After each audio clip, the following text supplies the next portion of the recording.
परमात्मा।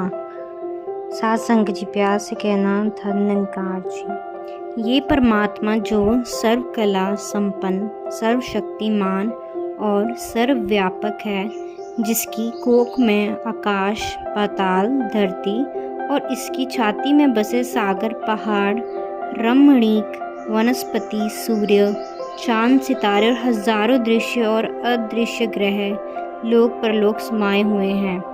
सब आत्माओं का मूल सूत्र, निज घर, मूल केंद्र या धरा है और इसी एक परमात्मा की पहचान ही सब मतभेदों और अंतरों का अंत है। इसी सच्चाई को उदालक ऋषि अपने पुत्र को समझाता हुआ कहता है, As bees, my dear, explained the father to his son, make honey by collecting the juice of trees located at different places and reduce them to one form. And as the juices have no discrimination, I am the juice of this tree, or I am the Jew of that tree. Even so, indeed, my dear, all these creatures, though they reach pure being, do not know they have reached pure being. Know that which is the subtle essence in it all that exists has itself. That is the true self that thou art. अर्थात जैसे शहद की मधुमक्खी भिन्न भिन्न पौधों से जो भिन्न भिन्न स्थानों पर लगे होते हैं रस एकत्र करती है, और इस मधु से यह पहचानना मुश्किल होता है कि कौन सा रस कौन से पौधे का है। ये एक रूप, एक रस बन जाता है। इसी प्रकार सभी आत्माएं प्रभु में मिलकर अपनी भिन्नता खो देती हैं, क्योंकि ये इसी परमात्मा का ही अंश होती है। और ऐसे आत्मिक प्लेटफॉर्म पर अलग अलग आत्माओं का अपने मूल रूप के साथ मिलकर एक रूप होने की गवाही ही सब वेद शास्त्रों में भी हमें मिलती है। मिसाल के तौर पर देखें, कठोपनिषद में The man of understanding realizes this bodiless spirit dwelling in the bodies, this imperishable substance lodged in the perishable and releasing it cast of grief.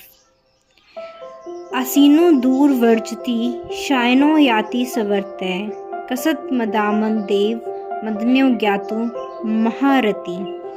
समझदार मनुष्य ही इस सच्चाई को समझ सकता है।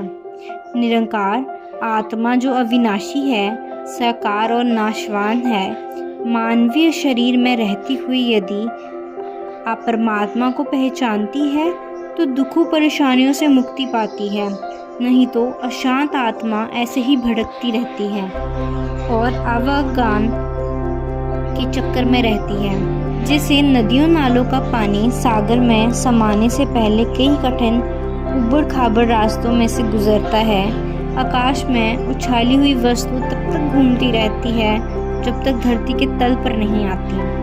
अग्नि की लपट अपने स्रोत सूरज की ओर हमेशा ऊपर की तरफ उठती है। इसी प्रकार जब आत्मा अपने स्रोत परमात्मा के साथ अभेद हो जाती है, फिर यह सहज ही निरंकार में समा जाती है।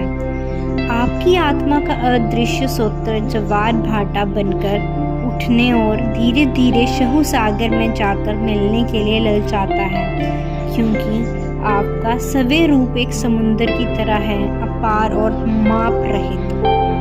अमेरिका में आत्मा के विषय में बोलते हुए स्वामी विवेकानंद जी अपने भाषण में स्पष्ट कहते हैं कि विश्व में कोई ऐसा कण नहीं, ऐसा अणु नहीं जो परमात्मा ना हो। आत्मा सीमित है, यह सर्वव्यापक नहीं है, परंतु जब इसकी शक्तियों का विस्तार हो जाता है और आत्मा पूर्ण हो जाती है, जन्म मरण के चक्कर से मुक्ति प्राप्त करती है और हमेशा ईश्वर में वास करे।